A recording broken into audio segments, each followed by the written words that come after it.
Hi everyone, my name is Chris Stiles and I have the great privilege of being Dean of UNSW Business School. I'd like to welcome you all, alumni, staff, students, friends and special guests to the second Meet the CEO for 2021. Before I begin, I'd like to acknowledge the Bedegal people that are the traditional custodians of the land on which I'm speaking from. I also acknowledge the traditional owners of the lands on which we meet across the country and pay our respects to their elders, past and present, and I extend that respect to all Aboriginal and Torres Strait Islanders who are part of the UNSW community. We have once again adopted a virtual format for Meet the CEO, which allows us to include alumni and other members of the UNSW network across Australia and globally. But I can assure you that we will be returning to some live events in 2022 while keeping in mind the huge reach that digital formats allow. So a warm welcome to the large number of you who are joining us wherever you are across the globe. We're delighted to bring you another event that is part of our commitment to provide you with ongoing career-long learning through exposure to people and ideas you would not otherwise be exposed to but for being part of this network. Today, I'm sure we're in for another terrific Meet the CEO, as it's our great privilege to meet Kelly Bayer Ross-Marin, CEO Optus. We were very excited when Kelly said yes to being our guest today. Kelly will be interviewed by Marina Go, Non-Executive Director, Energy Australia, a member of the Business School's Business Advisory Council and a UNSW Business School alumna, having completed an MBA Executive at the AGSM in 2002. Thanks so much to those of you who sent in questions for Kelly. Several themes emerged around leadership, innovation and responsible management, and we've incorporated many of your questions into the conversation. You can also share your thoughts and comments about today's event on Facebook and LinkedIn using the hashtag #MeetTheCEO. It's now my great pleasure to welcome an ongoing supporter of the Meet the CEO series, David Gonski, AC, Chancellor of UNSW Sydney, who will introduce both Marina and Kelly. Thank you and enjoy the conversation. Welcome, ladies and gentlemen, and thank you for joining us for this Meet the CEO. I'm told that the Meet the CEO has been going for 19 years, and this is the 48th version of it. It's sad that we can't meet in an actual physical sense, but I think this virtual production will be just marvellous. I welcome you all, but I must tell you I've been thinking a lot about Meet the CEO. Why is it so successful? And I think the reason really is that it actually does two things for us. First, it is informative, and second, in my opinion, incredibly interesting. It's informative in the sense that we get the top people telling us the do's and don'ts of business, the things they've done wrong and the things they've done right. Interesting because our good interviewers get behind the scenes and find out what drove these people, what made them the successes they are today. I can honestly say I believe today we're in for a great treat. I know our guest, Kelly Bayer Ross-Marin. I have worked with her for many years and she's an absolute star. I think you'll find it incredibly interesting as someone who was appointed to be CEO of Optus on the 1st of April 2020. She saw the COVID pandemic from start right through to where we are today, and I'm sure she'll give us some views on how she managed. She's been involved with innovation. She's been involved in leadership with big companies. Indeed, I'm looking forward to all her pointers on how she does her job and indeed got to be where she is. Prior to joining Optus, Kelly spent 14 years with the Commonwealth Bank of Australia, the CBA. There she held several senior positions, her last appointment at CBA being Group Executive for Institutional Banking and Markets. She's also spent time in management consulting and in various software enterprises, all I might say with great success. She also holds two non-executive director positions, one with the Open Pay Group, a fast-growing and highly differentiated player in the global buy now, pay later industry.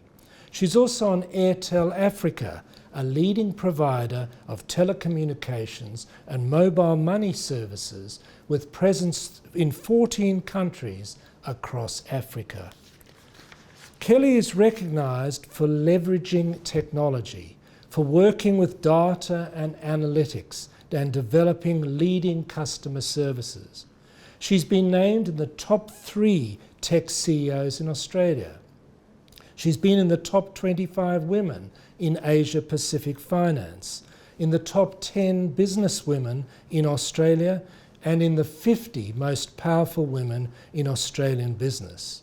She also holds a number of positions in not-for-profits and is a big contributor to her community. She holds a bachelor's degree in industrial engineering and engineering management and a Master of Science in Management Science and Industrial Engineering from Stanford University. Kelly has a long-term association with our university, having served as a special advisor to the UNSW Engineering Faculty Advisory Board for 8 years from 2012. Kelly today will be interviewed by our own Marina Go. I call her our own because she's an AGSM MBA executive alumna. She's also a member of the Business Schools Advisory Council and has leadership experience in a diverse range of industries. Marina is an established and well-experienced interviewer, and I know she's going to get to the truth and give us that interest and information I promised earlier. Marina, in her own right, is a non-executive director on multiple organisations. She's chair of Ovarian Cancer Australia and is a non-executive director for Energy Australia, Autosports Group, Propack Packaging, Adore Beauty, Booktopia and 7-Eleven. Marina's also found time to write a book. She's the author of the business book for women, Breakthrough, 20 Success Strategies for Female Leaders. It is an enormous pleasure to ask Marina and Kelly to tell us what's going on in the life of Kelly.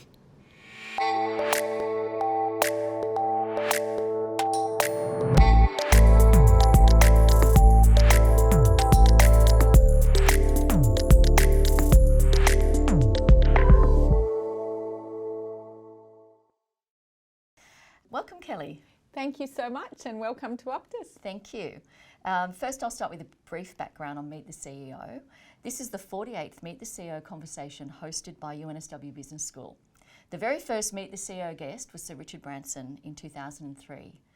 Kelly Bayer Rosmarin is the first CEO from Optus to join us, although Sok Kung, who was the CEO of Singtel up until last year, joined us in March 2009. Kelly stepped into the CEO role at Optus on 1st of April 2020, almost exactly at the time when New South Wales went into its first lockdown, so Kelly certainly knows how to Zoom to a crowd. But with restrictions lifted, I'm able to be here with Kelly. So we've decided we can do this Meet the CEO a bit differently. I joined Kelly at Optus headquarters at Macquarie Park today, making this the first Meet the CEO conversation at the workplace of our CEO. I had the opportunity to catch up with Kelly prior to today's conversation and learned that Kelly was born in South Africa and lived and worked in Silicon Valley before marrying an Australian and deciding that Sydney could be home.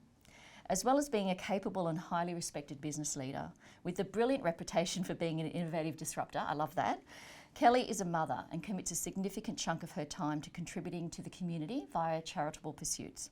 She serves on the board of JCA New South Wales ACT and is co-founder of All In Giving Circle. Kelly was also previously Special Advisor, Engineering Faculty Advisory Board at UNSW. Kelly's experience has had her work in a few different organisations, from a Silicon Valley startup to one of our 4 major banks. So I'd like to start there. What did you learn in those previous roles that has prepared you for your current role? That's a huge question because I feel like you learn something every day and from every person you interact with. And most of the best learnings just become part of who you are and what you adopt. Yeah. But I think I might share maybe a few formative experiences that might be relevant to the audience. Yeah, please do. One of the things I learned was to always question the status quo and not to be afraid to speak up when you do discover something that needs to be said. And I think that was probably shaped by one of my first roles, where I walked into a room and everybody was discussing something and they were all heading down a certain direction that I thought really wasn't going to resonate with customers. And so partway through the meeting, I turned to some person who was dominating the conversation and said, look, I don't think I agree with that. Here's all the reasons why I don't think that will resonate. And after the meeting ended, everyone was like, wow, I can't believe you would speak to the CEO that way. Of course, I didn't know that he was the CEO at the time, which meant I felt fine voicing my opinion. And probably to everyone else who did know, they didn't want to stand up to that person or voice a counter view. But the fact that I'd been able to do that successfully, I think helped shape a real lack of fear, or you could say a disrespect for authority, that has been quite characteristic throughout my career, and also makes me in this position want to hear from other people and be open to voices, no matter how junior, because you never know where the best insights can come from. Yeah, absolutely. And so why did you move to a telco? I mean, you've had this great experience, varied experience. What was the attraction? Well, I loved my time in banking. I loved my time in tech in Silicon Valley. But I'm always looking for a challenge. And the telco industry is incredibly challenging. It's one of those industries that people rely on so much, use frequently. It's really important to people.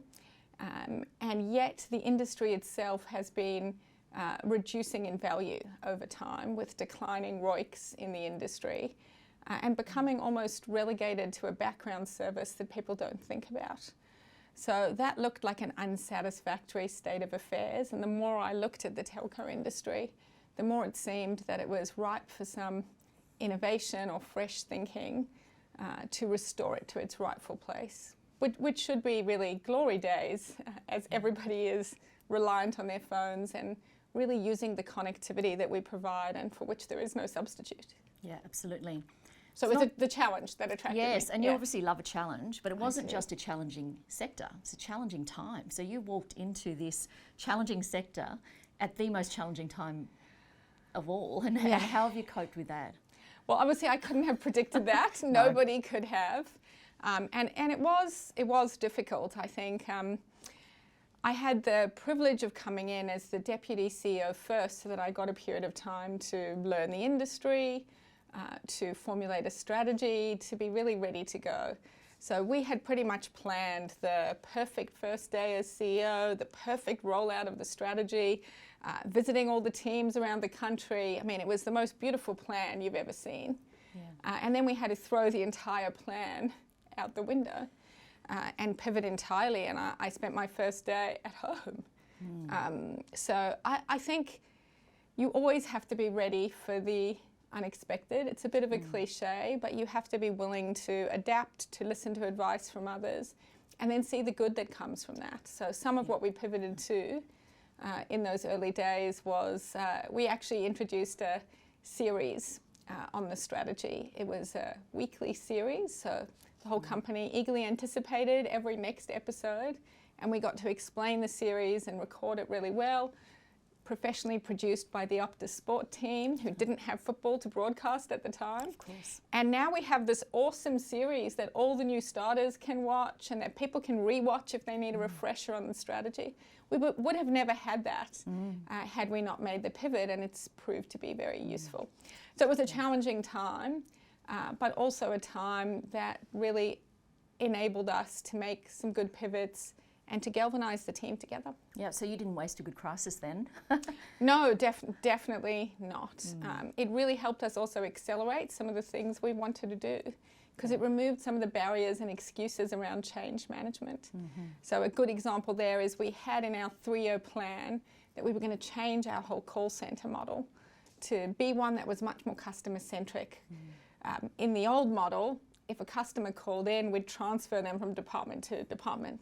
Oh no, that sounds like a billing inquiry, let me transfer you to the billing team. Oh no, that actually sounds like it's a problem with coverage, let me transfer you to another team. And we wanted to move to a team of experts model, where there was a team with all the skills that were needed to answer your question on the first call. So that was in our 3-year plan. And then what happened in the middle of COVID is that we actually lost 90% of our call centre capacity because we had simultaneous shutdowns across Australia, the Philippines and India. So despite a very diversified strategy, we lost all of that access to our teams. And, you know, sometimes when I say that, people think, well, couldn't the executive just come in on the weekend and answer a few calls? But we get 400,000 calls a week. So when you lose 90% of your capacity to answer that, that's a lot of calls, that's a lot of customers.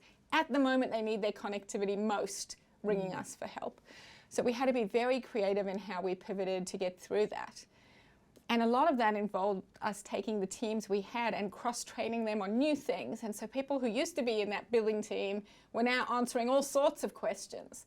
And we decided, wouldn't it be a pity to let everybody, as soon as the crisis abated after a few weeks, go back into their old teams and back to their old ways? Everybody was so invigorated by learning new skills and taking on new responsibilities. We decided to really accelerate that push and move straight into a team of experts model. And really bring forward that change by multiple years. So I think it always is good to understand that a crisis presents major challenges, but also some huge opportunities. Absolutely. And I think it's a type of leadership or a style of leadership that enables that change. And you know, you've clearly moved Optus to a far more agile organisation in the 18 months of your leadership. What do you think it is about your leadership that enables change to happen so fast? Because not every leader is open to change in the way that you've described. I think it's a lot of things. I think it starts with a very clear understanding for me that everything good that's going to happen at Optus is going to happen because of our people. Yeah. So, you know, some people think of the telco assets as the network, and that is absolutely true. But fundamentally, our most important asset is our people.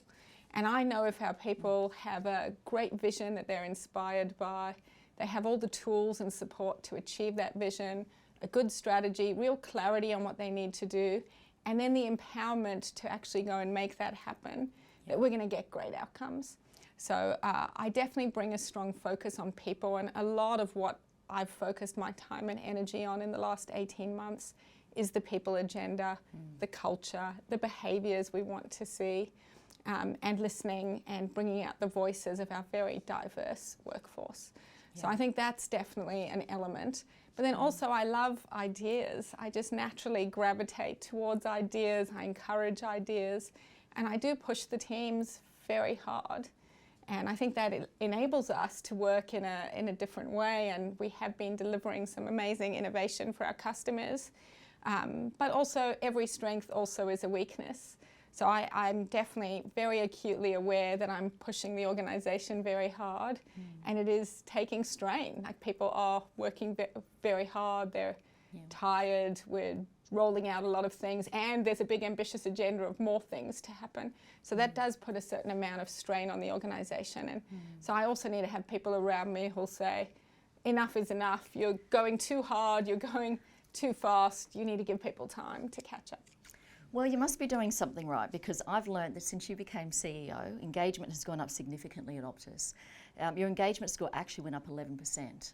So what's the secret? I know that you value people. It's very clear that you value people. But not everybody that values people has an engagement score like that.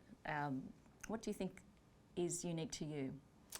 Yeah, I think for us, it's about engaging the whole team in our own cultural transformation. So you can appreciate people, but are you willing to put the time and energy into actually changing people's behaviours? That's very hard. It's quite daunting.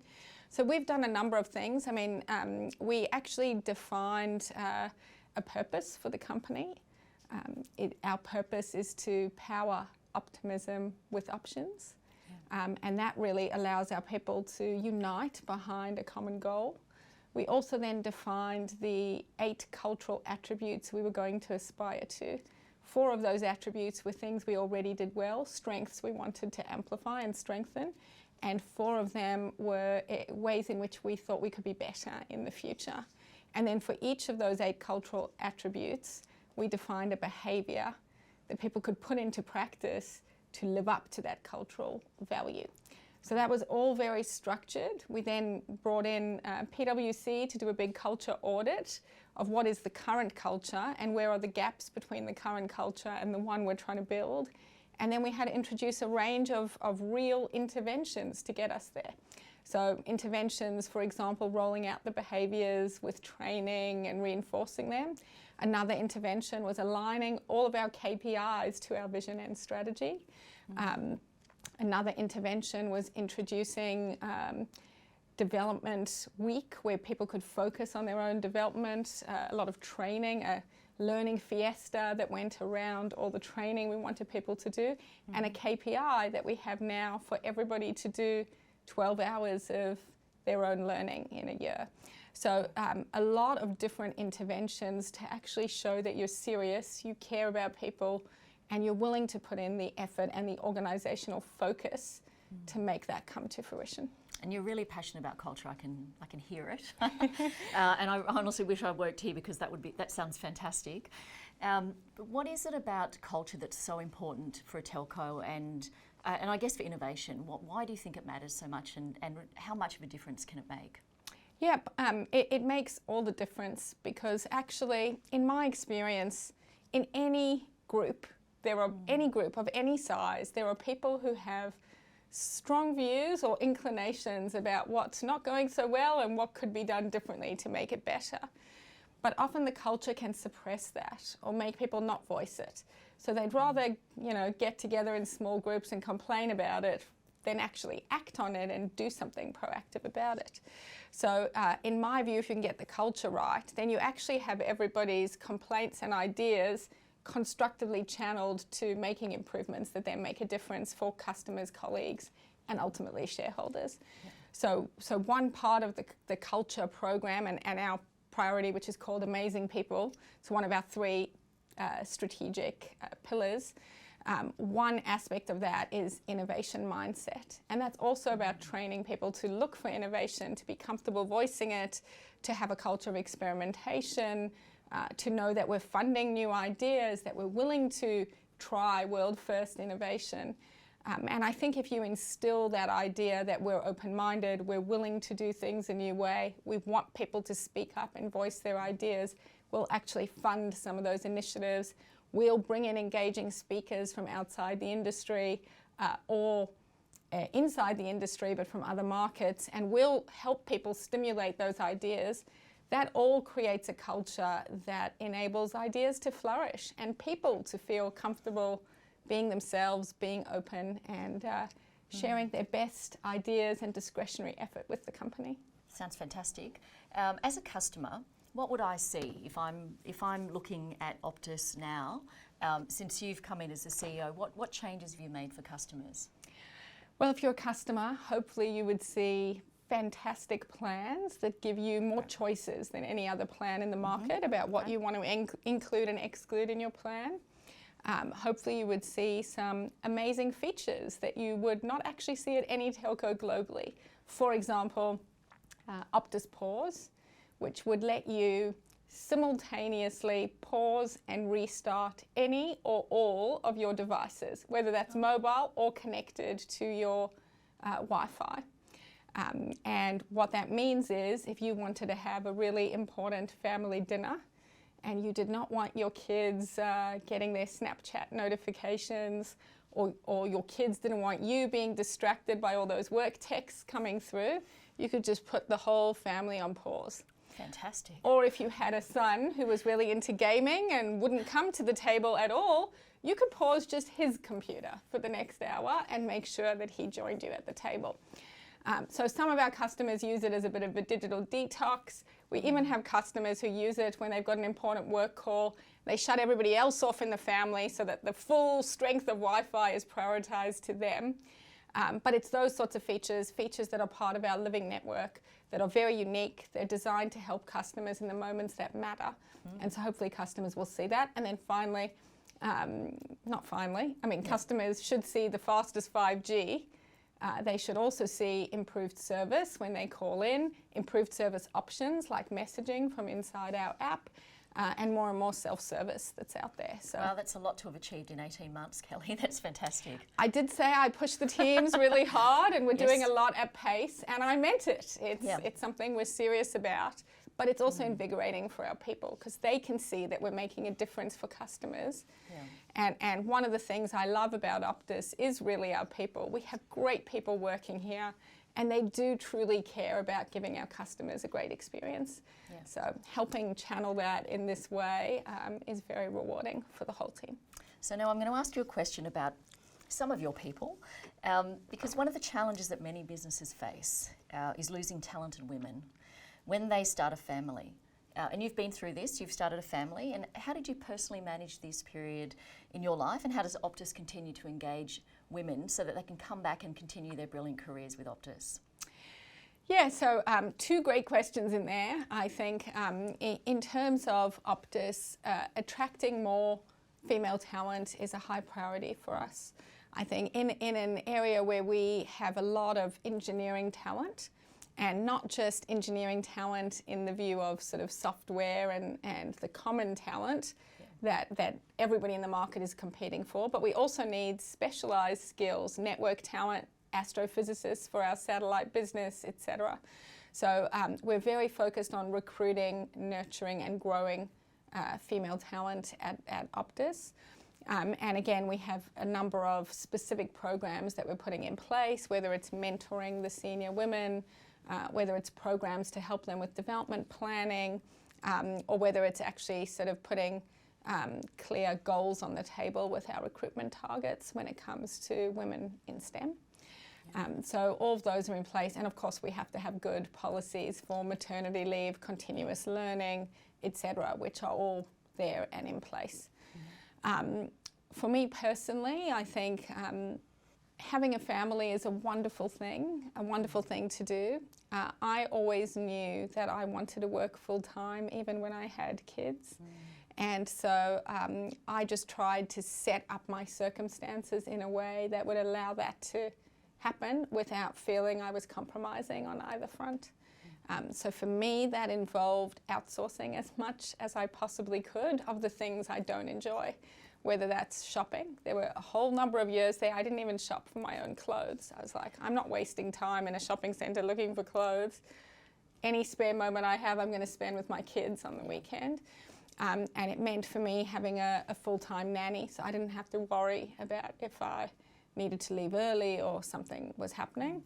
And then I always had a backup plan, because I think that's where some people also get stressed situations, because invariably the day that your plan A, like the kid's sick or the nanny's sick, that's also the day you have a huge presentation and so does your husband. So it's always good to have a backup plan.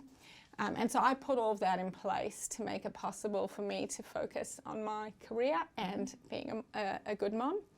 And what I normally tell young women who are looking for advice is that there's no formula. It actually starts with understanding what's going to make you satisfied and then setting up your circumstances in a way that enables you to achieve that. And for some people, that might mean working part-time and being home with their kids some days. And for others, it might be half days or job sharing. For others, it might be taking a year off and staying home or whatever it is. But the real challenge for most people is asking the tough questions of what they truly want and then having the courage to create the circumstances that allow them to achieve that. Yeah, no, I completely agree, and I did very much what you did, and my children are now in their 20s and they are fine. So it's, you know, we can do this. I'm sure they're better than fine. I know, I'm a proud mum. So Kelly, we have a few questions we'd like to ask from those that have tuned in today. The first is, what is the most important leadership skill for the future and why? I think I would say humility. The reason I say humility is that you have to be able to recognise when you don't have the answers. There's a strong pressure when you're in a leadership role to act and to have all the answers. And the minute you think you know everything and can't admit you don't, it makes you closed off to ideas. So I think humility is the key to learning, to openness to new ideas, and to inviting contribution from others in the team. And I think the more complex problems get, the more foolish it would be to think that any one person can have all the answers. So I think that's the key attribute moving forward. Yeah, great answer. The second question is, how important is it for enterprises to help build resilience to change and disruption within their employees? I do think that is important. I also think that given the circumstances we've all just lived through, we don't actually need to invent new challenges to throw to our people. I think it's been a very sort of natural time of people growing in their resilience and adaptability. And so I think our job is just to leverage that almost like plasticine and make sure it stretches into the workplace as well, and we don't just snap back into bad habits or make all of the learning be on the personal side for people. Yeah. What do you see as the next big innovation in telecommunication, and how do you at Optus make sure the business is relevant and evolving? I mean, obviously we at Optus feel that we're building the next big thing, which is the living network. And where that really came from is this idea that at the moment telco services are seen as a one-size-fits-all utility. You choose your plan for the month and then you set it up and you've got that amount of data every month from now until forever, and you only think about it when you get your bill. And actually we don't think that connectivity needs to be that way. We think it's something you can dial up on the day that you want it and get an unlimited day-to-day or a speed boost if you need to, or switch it off completely like I described before if you want a digital detox day. We think you should be able to use your connectivity in a way that actually suits your needs and adds to your whole experience on the phone. And so we've got a range of really great features that we're rolling out as part of making the network come alive in your fingertips. They're all accessible from within our app. So at your fingertips, they look really, really simple. And we think that that will transform how people think of their connectivity to something they can actually control, influence, use, and that will provide more richness to their lives in the moments that matter. Great.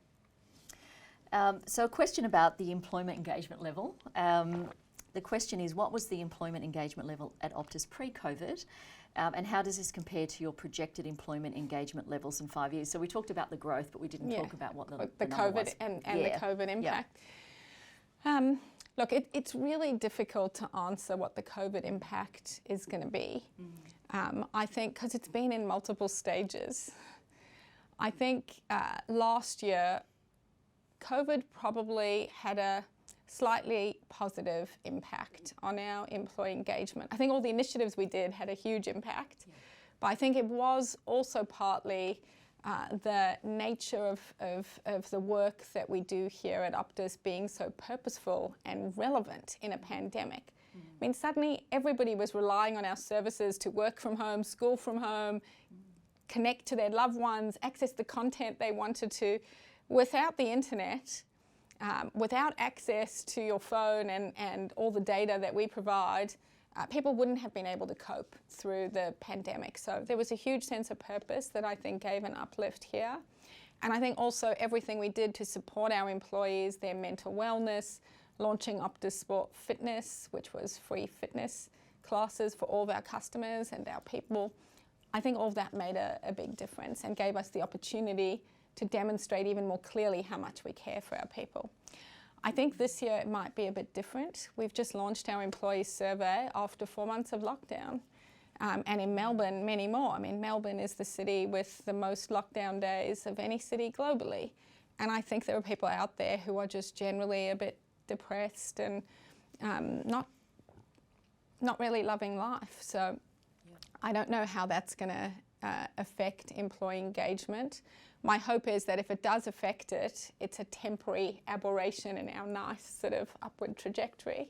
But I think we'd be crazy to assume that the general zeitgeist out there doesn't have an impact. We're just a microcosm of society. And I do think there's been a little bit of a dampening of people's spirits through the lockdowns, as is understandable. Now, we're doing everything we can to support our people through it.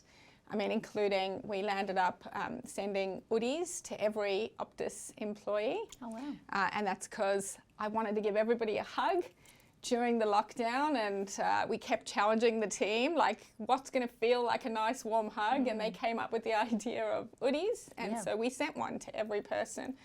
And then, of course, all the other more traditional forms of support. So hopefully that's made a difference, but we definitely recognise that the general sentiment out there is going to affect engagement. Yeah, look, and there's no doubt that when people feel cared for, that they're going to feel happier and more positive about the work that they're doing. So, you know, good on you for doing that. I think that's brilliant for your people. The last question from those tuning in today is about AI. So what is your perspective on AI and use of robotics in the workplace? And does Optus have a plan for automation of work? Yeah, it's a great question because I think AI and robotics, I mean, there's a whole spectrum and we could probably have a 2-hour conversation on this. They're obviously all very important and have a role to play in the Optus of the future. So when it comes to robotics and automation, there's a number of processes that we still do that are manual that could be automated to get a more reliable and predictable result for our customers and be done faster and cheaper, which also benefits our customers. So we do have a program where we have been automating and deploying bots to do things. And then we also have been embracing artificial intelligence and natural language processing with our Optus Assistant, which is a piece of AI technology that responds to customers' queries. When they are in the app and they message us, it's the first line of response. And actually during all the lockdowns, we dialed that up from sort of answering 5% of questions to answering more than 30% of people's questions on its own, unaided. So that's a very smart piece of technology. It's constantly learning. Every question a customer asks makes the AI smarter and more accurate. And that is helping us get customers their answers faster without having to wait to speak to someone or for someone to answer their message manually.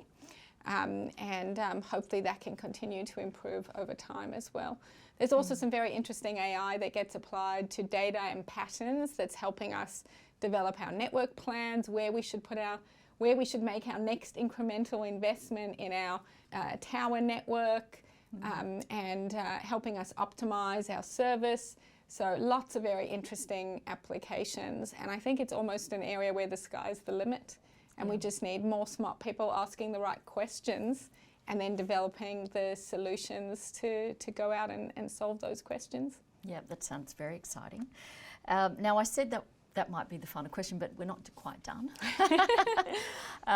We're going to do things a bit differently, and so I have some questions for you to answer in 30 seconds or less. Oh my goodness. So just quick answers I'll to the try. questions. I'll do my best. Tell us something about you that we may not know. I'm pretty much an open book. What you see is what you get. If anything, I'm too direct. I don't know. For those who don't know, I had a bet with Dan Ricardo that if he won a race, I would do a shoey. And when we have the #1 market share in mobile, he's going to do a shoey for us. So he did win Monza, and I landed up doing a shoey. And people loved it. I thought it was kind of embarrassing, and I just emailed it to him, but then I was encouraged to post it, and people did enjoy it. So when does he do a shoey?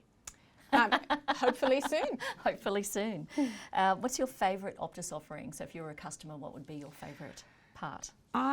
I mean, it's like asking me about my favourite children, so it's a little bit mean, but I do have a soft spot for Donate Your Data, which allows our customers to, from within their app, donate their unused data to underprivileged kids who really need that data in order to do their homework at school and connect with their friends. I think it's a beautiful offering. It was very unique, and so it does have a special place in my heart. Yeah, I can understand why. Kelly, Optus is such a well-known brand. Can you tell us something about Optus that we may not know? Well, I think everybody knows us for our mobile solutions, our connectivity, home internet, getting the latest phones. But I think what people don't know is that we're also the preeminent provider of satellite services in the country. So we fly a fleet of satellites. We also fly NBN's SkyMuster satellites. We work with the Department of Defense, and we are very proud of that capability, which was one that Optus has had for many years, originally acquiring AusSat. And it also means that we get to hire some very unique people and train people on some capabilities that are really important and important capabilities that need to be housed in Australia, sovereign in Australia, to make sure that in the future we've got a burgeoning growth area in satellites and space. So I think not a lot of people know that we have that capability. No, certainly I didn't know that. How do you keep up your team's spirits during, well, actually through COVID, but also now going in, you know, we talked about the fact that it's difficult. Yeah. What's the one thing that you think is keeping them up, the spirits? Well, I think they love working on all these innovative projects, but if I was to say the real thing is investing in the capability development of our people. I've been very passionate about championing what we call Optus U, Optus University, which is working with different universities to offer micro-credentials to our people in emerging fields like AI, data and analytics, etc. And I think there is nothing that lifts people's spirits more than a genuine investment in their capability and career. How have you kept your spirits up during COVID? Because you're very optimistic and positive, and you know, it can't all have been fun for you either.